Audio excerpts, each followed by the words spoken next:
over time, what we've seen is these giant tech companies get bigger and bigger and bigger because they're able to use their positioning.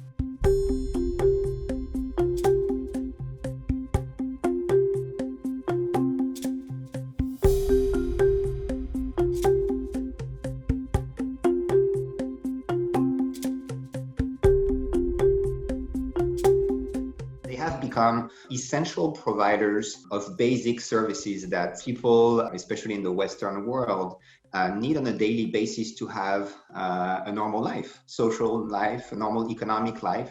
And yet there is little regulation that basically sets rules for how data are used, and very little regulation that set rules for how fair competition is supposed to unfold in the various markets that they intermediate.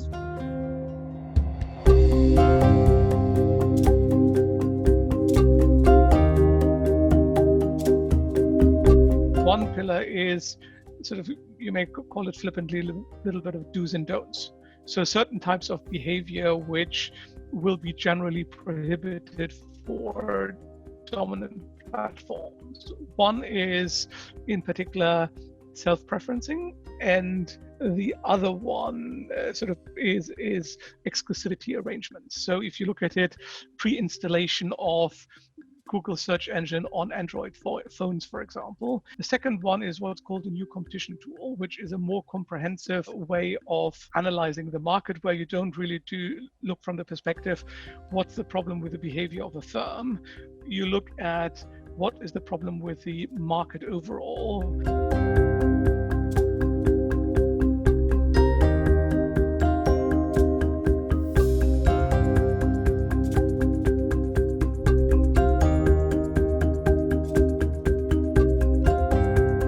One question is whether you can give yourself powers to do that. The other one is whether politically you can actually implement. If you look at it, OPEC has operated a cartel of oil prices for quite a while, which clearly is against some of the cartel legislation. No one has had the sort of the political power to intervene. I would find it very hard to see how the US would accept the breakup of Google or Facebook or others, unless the political approach in the US changes and the US would go the same way.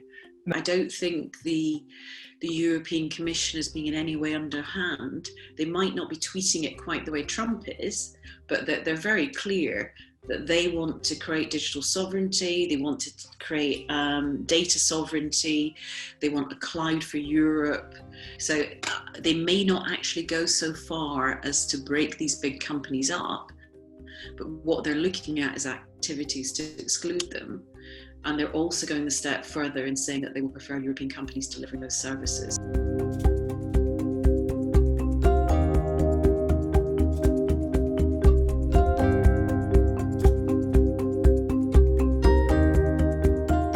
People have increasingly realized that these companies' business model is problematic. It's problematic because they have acquired a lot of power that basically allows them to ward off new competition in various markets. The fact that they have amassed so much data places them in a systemic position of power that needs to be curbed with regulations that we do not have yet, because we are facing a new business model that basically revolves around data and machine learning used to exploit those data. And this is relatively new. We don't really know how to deal with that quite yet.